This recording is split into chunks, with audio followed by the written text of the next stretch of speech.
The wind was wild and cold across the empty trade road, and dark clouds covered the twin moons and heavy. Rain was falling over the dusty land, and a single transport vehicle moved slowly through the storm, its bright lights cutting through the sheets of water inside the driver. Evan kept his eyes on the road, but his mind was tired after many hours of travel, and he thought only of reaching the nearest rest station before the weather grew worse. Then his eyes caught something strange ahead. Small shadow moving slowly on the side of the road, and he pressed the brakes, and the vehicle stopped with a soft hiss.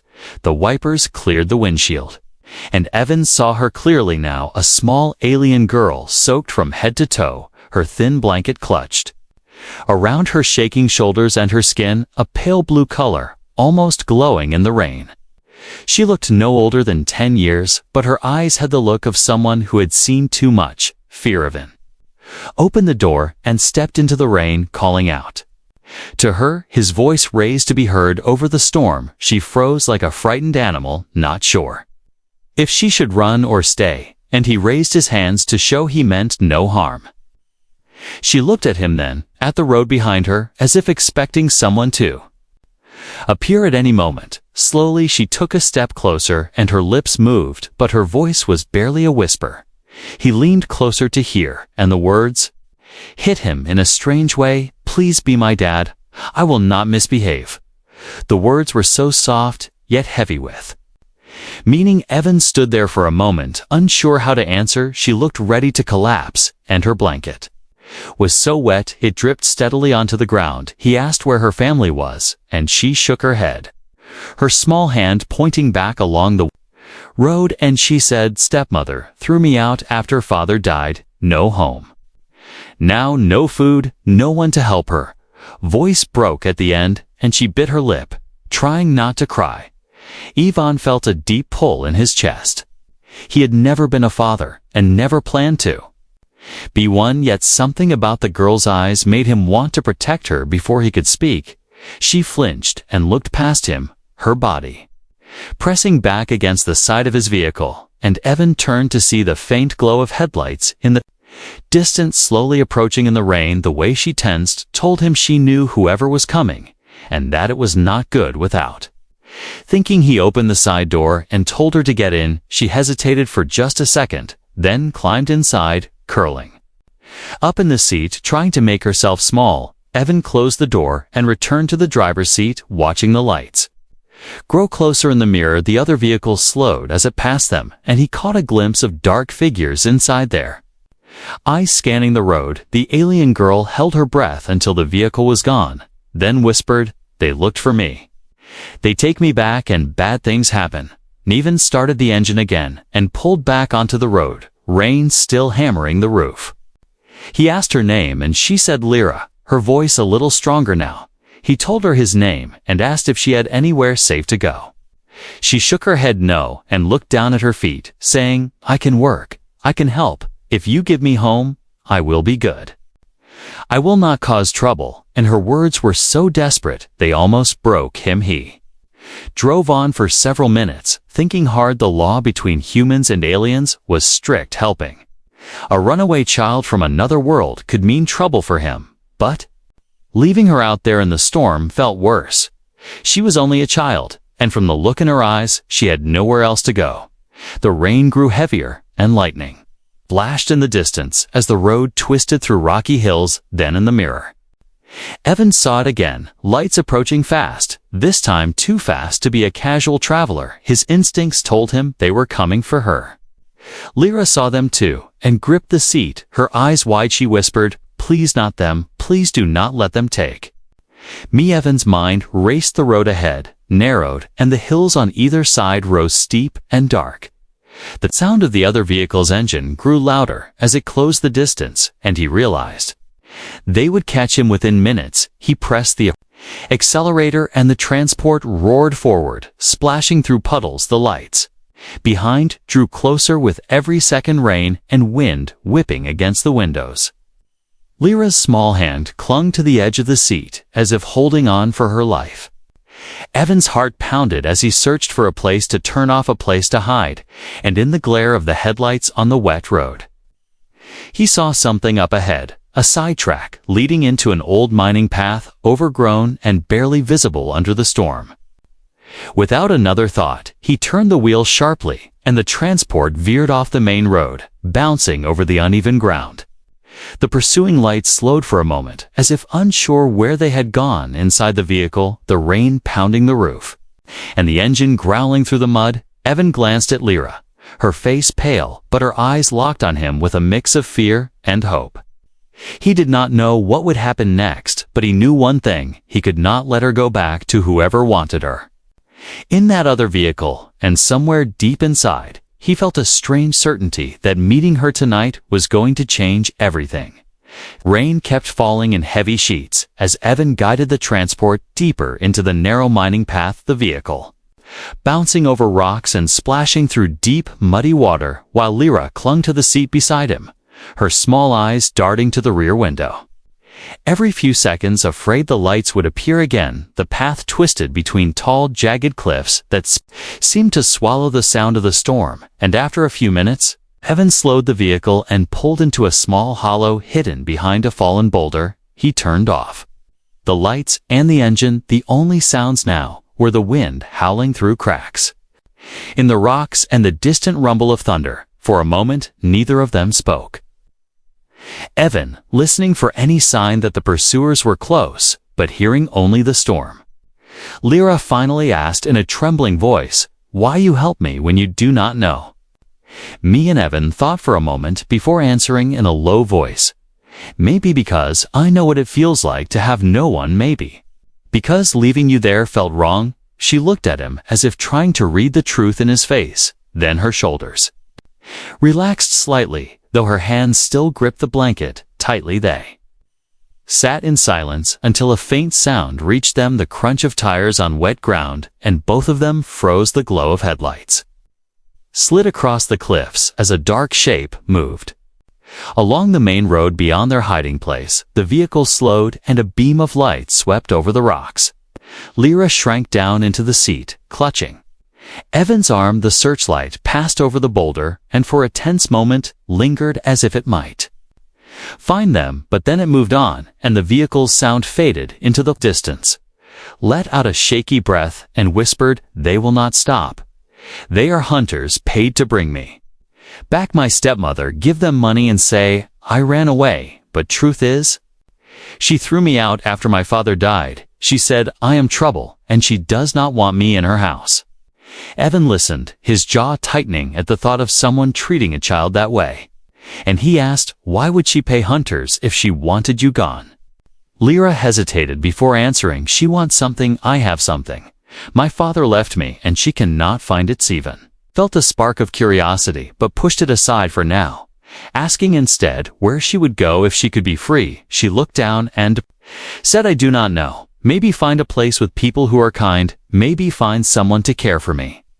Then she looked at him again and said softly, "Maybe you." He felt the weight of her words and the quiet hope behind them, and for the first time, he considered what it would mean to take her with him, not just for tonight, but for longer, maybe even for good. The rain eased slightly, and Evan knew they could not stay here for long. The hunters might double back and search more carefully. He started the engine and turned the vehicle around, heading toward a different road that wound through the hills, avoiding the main route. Lyra stayed close to him, as if afraid he might disappear if she looked away. After some time they reached a stretch of land where the storm had broken and the moon shone faintly through the clouds, casting a pale glow over the wet earth.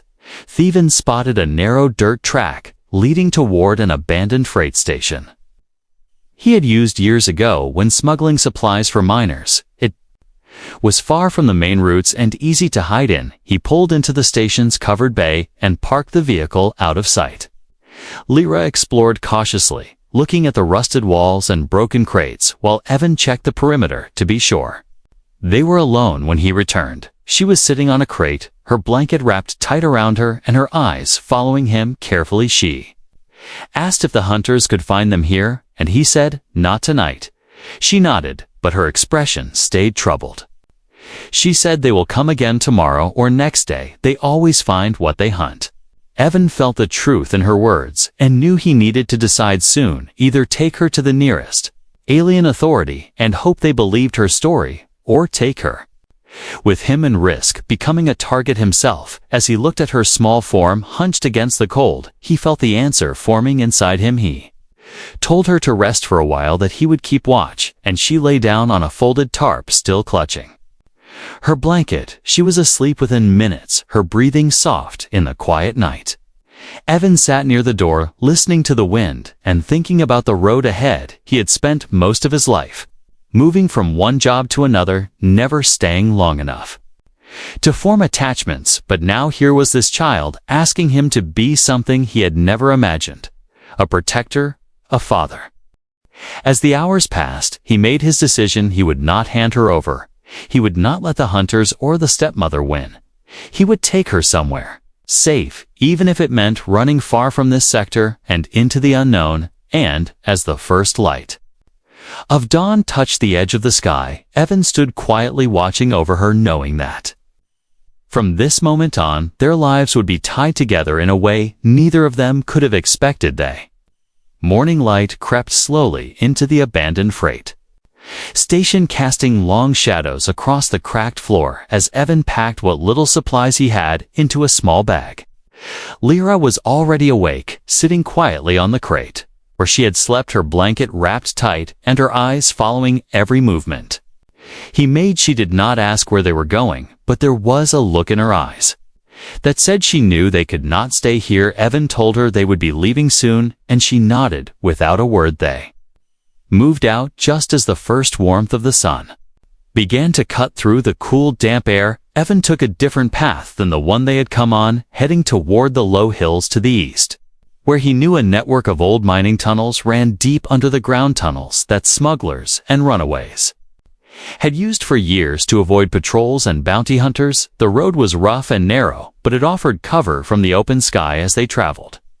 Lyra began to speak more, her voice still quiet but no longer trembling. She told him about her father, how he had been a trader who often worked with humans and taught her their language, how he used to take her on trips through the stars and tell her stories about the worlds they visited. She smiled faintly at the memories, but the smile faded when she spoke of the day he died and how quickly everything changed. Listened without interrupting, his hands steady on the controls of the vehicle. He could hear the weight in her voice when she spoke of her stepmother, a cold woman who cared only for credits and status, and how she had been treated as a burden. After her father was gone, Lyra's words painted a picture of nights spent hungry and days filled with harsh orders and punishments. She said she tried to be good, but it was never enough. And then one day she was told to leave with nothing but the blanket on her shoulders and the small object her father had given her before he passed. She reached into her blanket and showed Evan a small crystal about the size of his thumb. Faintly glowing in the light, it looked like no stone he had ever seen. She said her father told her it was important and that it would help her when she needed it most. She did not know what it did, only that her stepmother had searched the house many times trying to find it. Evan felt a shiver of understanding. This crystal might be why the hunters were after her. It was worth more than just money. It was a key to something bigger. But before he could ask more, a sound in the distance made him tense through the narrow gap between the hills. He saw a faint shimmer of movement, and moments later, the sound of engines reached his ears. Dust rising on the far ridge meant the hunters had picked up their trail again.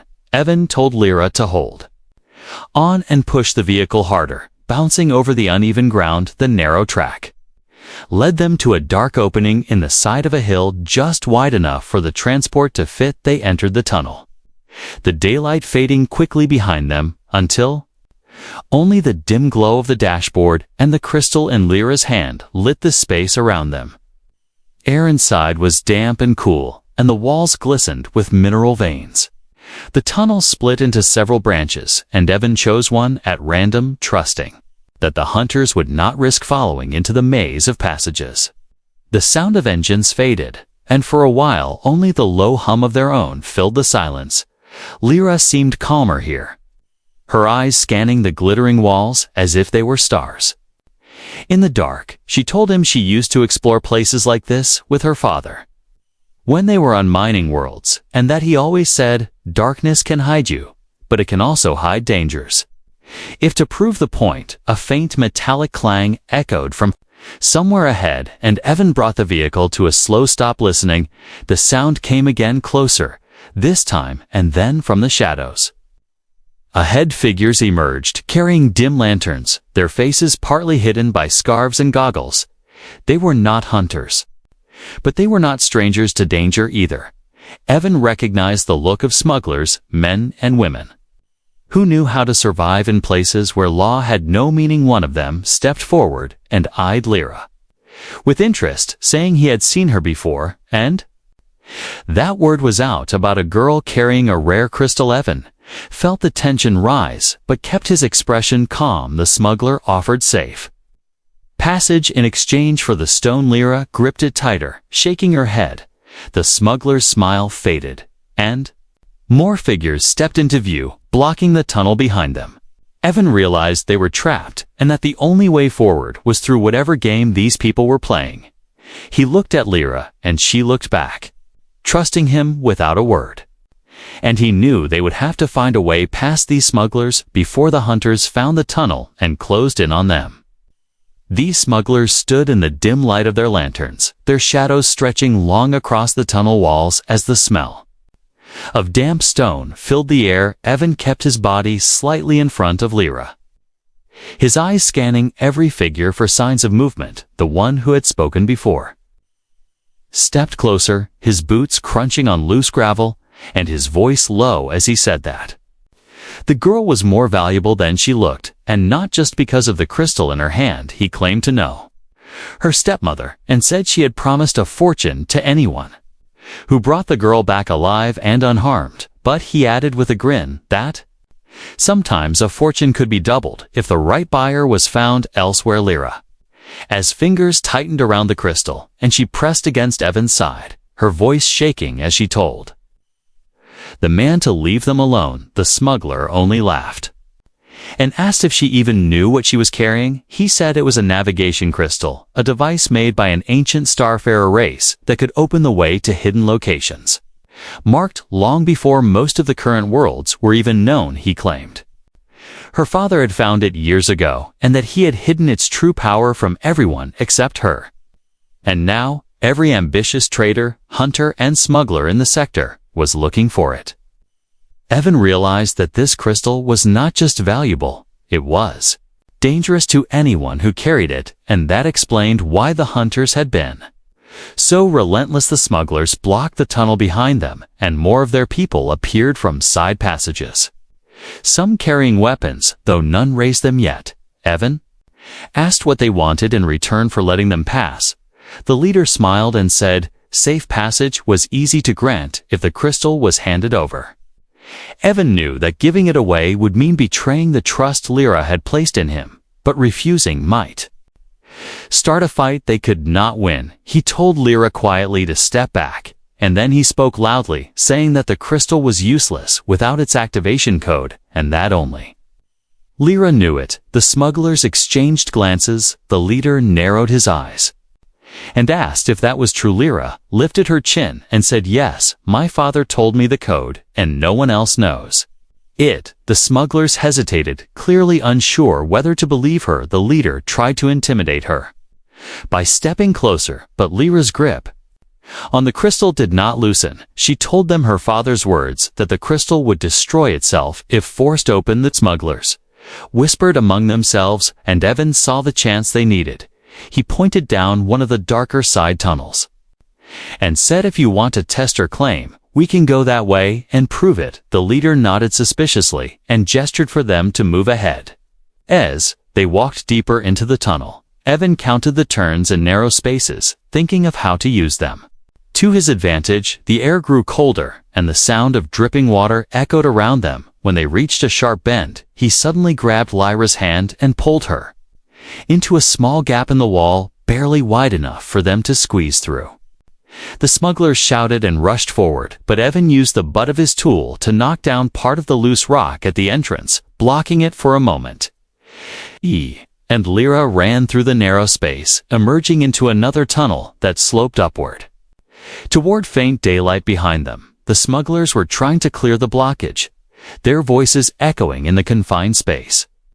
Evan urged Lyra to keep moving, and they climbed quickly until they reached the surface, the sunlight blinding after the darkness of the tunnels. They were in a rocky ravine far from the road, and from here, Evan could see the thin line of a river cutting through the land.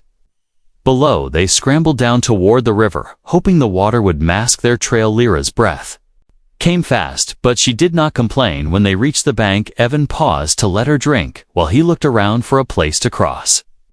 The river was shallow, but swift, carrying leaves and branches from the recent storm. They waded across the cold water, soaking their boots and clothes before climbing the far bank where the ground rose into another stretch of low hills from the top.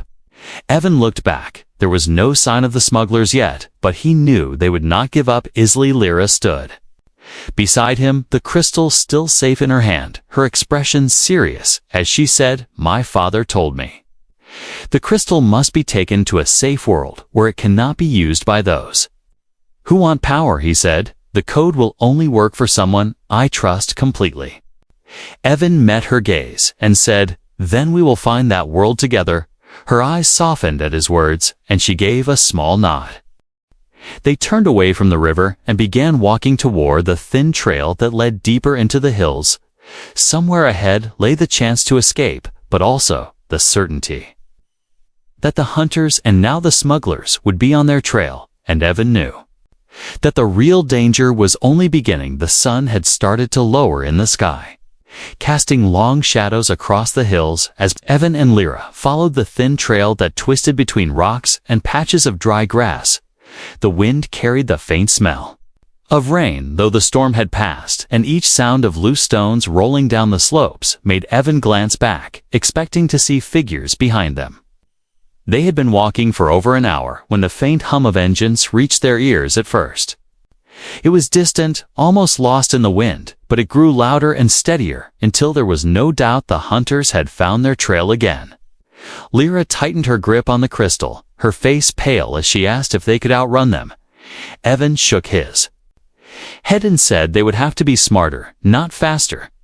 They moved quickly now, taking sharp turns where the path allowed and scrambling over low ridges to break the hunters' line of sight. The hum grew louder still, and soon dust clouds rose behind them, marking the path of two light pursuit craft. Closing the distance, Evan spotted a narrow ravine ahead, its walls high and close together, and without hesitation, he led Lyra toward it. The ground inside was uneven, but it offered cover from above.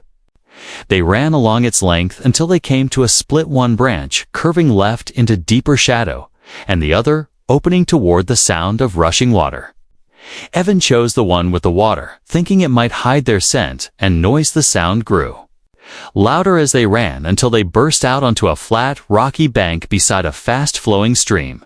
The water glittered under the fading sunlight, and Evan saw that it continued into a series of caves cut into the cliffside. He told Lyra to follow closely and stepped into the cold water, wading toward the nearest cave entrance. Behind them, the engines roared, and the hunters' voices echoed off the rock. The first of the pursuit craft skimmed low over the ravine mouth, scanning for movement, but Evan and Lyra were already inside the dark opening, the sound of the water masking their steps inside the cave. The air was damp and cool, the stream flowing along one side and disappearing deeper into darkness. Evan moved carefully, his eyes adjusting to the dim light filtering from the entrance. Lyra stayed close behind her blanket. Trailing in the water, they followed the stream for several minutes until they reached a wider chamber, where faint natural light spilled from a hole in the roof. It illuminated a cluster of old cargo crates half buried in silt and moss, perhaps left here decades ago by miners or smugglers. Evan quickly searched through them, finding a small pack of dried rations and an old but still functional lantern, which He lit, casting a warm glow around them. They could rest for only a short time before the sound of voices carried faintly into the cave. The hunters had followed them into the ravine and were now searching the bank. Evan doused the lantern and gestured for Lyra to be silent. They retreated deeper into the cave, where the stream narrowed into a small tunnel just wide enough for them to crawl through. Evan went first, guiding Lyra behind him, the cold water soaking them again, but he could hear the faint metallic sound of the hunter's boots on the stone floor of the outer chamber. The tunnel twisted twice before opening into another small cavern, and here the stream pooled quietly before continuing out through a narrow crack in the rock, too small for a person to follow. And Lyra climbed up a ledge at the side of the pool, finding a dry path that sloped upward. It eventually led to another opening in the cliffside high above the river valley beyond. From here, Evan could see the starport far in the distance, its landing lights blinking in the gathering dusk. He knew it would be dangerous to head there, but it might be their only chance to get off this world before the hunters or the smugglers caught them again. They began the descent toward the valley, moving quickly but carefully the rocky slope, offering little cover. Once they reached the flatter ground, Evan noticed movement near the edge of the starport. Perimeter figures in dark armor, waiting as if expecting them. Among them, he recognized the tall figure of Lyra's stepmother, her posture rigid, her expression cold even from this distance. Lyra froze when she saw her, and her grip on Evan's sleeve tightened. He told her quietly that they had a choice. They could try to slip past unseen, or they could face her now and end this before it got worse. Lyra's eyes were filled with fear, but also with something else, a spark of determination. The engines of the pursuit craft echoed again from behind. Then the hunters were closing in fast. There was no time for a long decision. Evan knelt so he could look Lyra in the eyes and said, "Whatever happens, I will not let them take you." She nodded slowly, then took a deep breath and held the crystal close. As they began moving toward the starport, the lights growing brighter with each step, the air thick with the tension of the coming confrontation, the wind carried the smell of hot metal and fuel from the landing pads as Evan and Lyra moved closer to the starport, their steps quick but careful. The glow from the perimeter lights cast long shadows across the cracked ground, and each one seemed to move like a lurking threat. The hunters were closing in from behind, their engines loud enough now that Evan could feel the faint vibration through the earth ahead. The line of armored guards stood unmoving, their faces hidden behind mirrored visors, and at the center of them stood Lyra's stepmother, her fine clothes untouched by the dust, her gaze fixed coldly on the girl she had cast out. Evan slowed their pace enough to scan for another way in, but the outer walls were too high, and the only entry points were heavily guarded. Lyra's fingers gripped the crystal tightly, as if it were the only thing keeping her from collapsing. Her stepmother stepped forward and raised her hand, and the guards parted slightly, allowing her to walk toward them. She stopped a few meters away, her voice sharp as she called out for Lyra to come too, her saying it was time to stop running and return home before worse happened. Lyra's voice trembled, but she stood her ground, saying, "Home is not where you hurt me and throw me away." The words carried across the space between them, and for a brief moment even the guards seemed to hesitate. The roar of the hunter's craft grew louder, and two sleek vehicles shot into view from the hills, their lights sweeping over the ground as they approached fast. Evan realized they were about to be trapped between the stepmother's guards and the hunters, and his mind raced for a plan. He stepped slightly in front of Lyra, his voice steady as he told the stepmother that the girl was under his protection and would not be leaving with her. But the stepmother's eyes narrowed, and she gestured to her guards to take them alive, but not to damage the crystal. The hunters arrived at the same time, engines cutting out as they slid to a stop, dust swirling around them. They jumped down from their craft, weapons drawn, and their leader called out to the stepmother, demanding payment before they handed over the girl. The tension crackled in the air as the two sides faced each other, neither willing to back down. Evan used the moment to lean toward Lyra, whispering that it was time to trust the crystal, and whatever her father had hidden inside it. Lyra's eyes widened, but she nodded, her small hands holding it out in front of her as it began to glow brighter than ever before. Sudden pulse of light burst from the crystal, spreading outward in a wave that made the air hum. Every weapon in sight flickered, then powered down, leaving the guards and hunters staring in shock. The stepmother took a step back, her face pale in the strange light. Lyra's voice was steady now as she said, "My father told me this would keep me safe, and that those who want power from it will lose their strength in its presence." The glow continued for several seconds, then slowly dimmed, but the weapons remained useless. 8-7 took the chance, grabbing Lyra's hand and pulling her toward the nearest landing pad, where a small freighter was preparing to depart. The guards tried to block them, but without functioning weapons, they hesitated long enough for Evan to push through. The hunters shouted and gave chase, but the crystal's effect seemed to slow their movements, as if the very air resisted them. They reached the freighter's ramp, and the pilot, a rugged man with sharp eyes, recognized Evan from past work. Without asking questions, he signaled them aboard. Inside the freighter, the engines rumbled to life as the ramp closed. The view through the small window showed the stepmother screaming orders to her guards while the hunters argued angrily, but none could stop the ship from lifting off the ground. The freighter rose into the night sky, the lights of the starport growing smaller below as the engines roared. Lyra sat beside Evan, still holding the crystal, but now her hands were steady, her eyes met his, and she said, "Thank you for not letting them take me." He gave a small nod, saying, "We are not safe yet, but we are free for Natha." Pilot set a course for deep space, leaving the world behind, and the stars ahead stretched into long lines as they entered hyperspace. Evan knew their journey was far from over. The crystal's power would draw attention wherever they went, but he also knew that he had made a promise to protect Lyra, and he would keep it, no matter how far they had to run. Lyra leaned against him, her eyes closing in exhaustion. The hum of the engines a steady comfort as the darkness of space wrapped around them.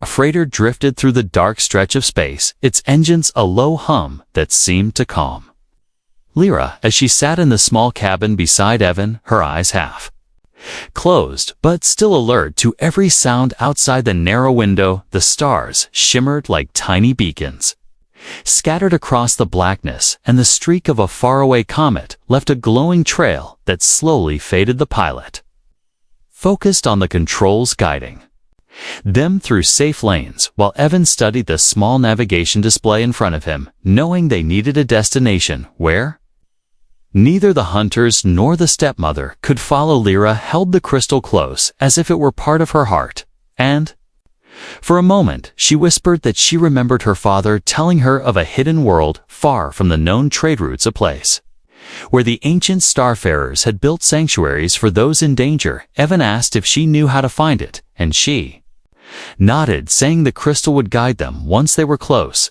The journey took hours through silent corridors of stars and faint nebula clouds, their light casting soft colors across the cabin walls.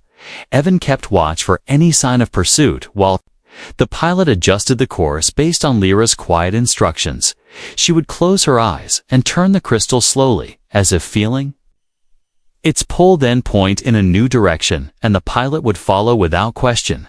Soon, the stars outside began to change patterns, and a pale golden glow appeared ahead, growing brighter as they approached the edges of a small hidden systema. Single lush green world turned slowly against the black void, its surface dotted with silver lakes and vast forests, and thin ribbons of cloud drifting lazily across its skies. The pilot whistled softly and said he had never seen it on any chart.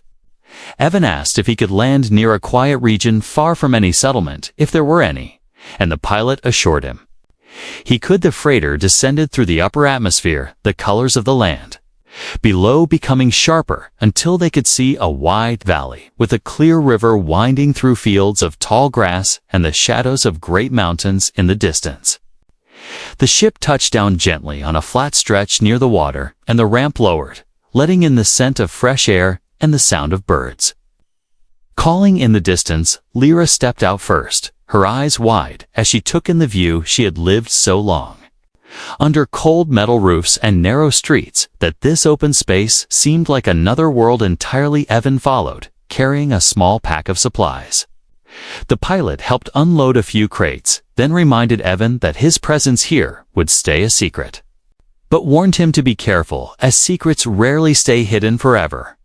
Lyra thanked the pilot quietly and gave him a small smile before he returned to the ship and lifted off, leaving them alone in the valley.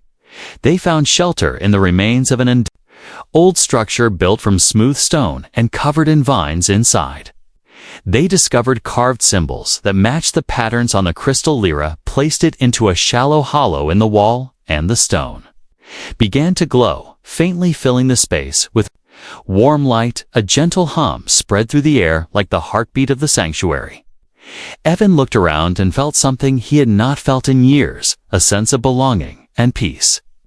Lyra turned to him, her eyes bright, and said, "My father told me that if I ever found this place, I would be safe, and that the person who brought me here would be the one I could trust with my life." She stepped closer and added, "You are that person, Evan." For a moment he had no words, but then he told her that from the night he found her on the road, he had known he could not leave her, and that no matter what came next, she would never be alone again. She smiled, and for the first time, it was not a small, guarded smile, but a true one filled with hope. She set the crystal back into her pouch and walked with him to the river, where they sat on the grassy bank, watching the water flow under the fading light of day. As night fell, the valley grew quiet, except for the soft rustle of the wind through the tall grass and the distant call of unseen creatures. The stars came out one by one, and their reflection shimmered in the river. Lyra leaned against Evan, resting her head on his arm, her voice barely more than a whisper, as she said, "You are my dad now, and I will not misbehave." And Evan felt the words settle deep inside him like a promise sealed in the quiet of this hidden world. He put his arm gently around her, and together they watched the stars, knowing that though the galaxy beyond was still dangerous, here in this valley they had found a place to begin again, a place where a frightened alien girl and a wandering human could become a family.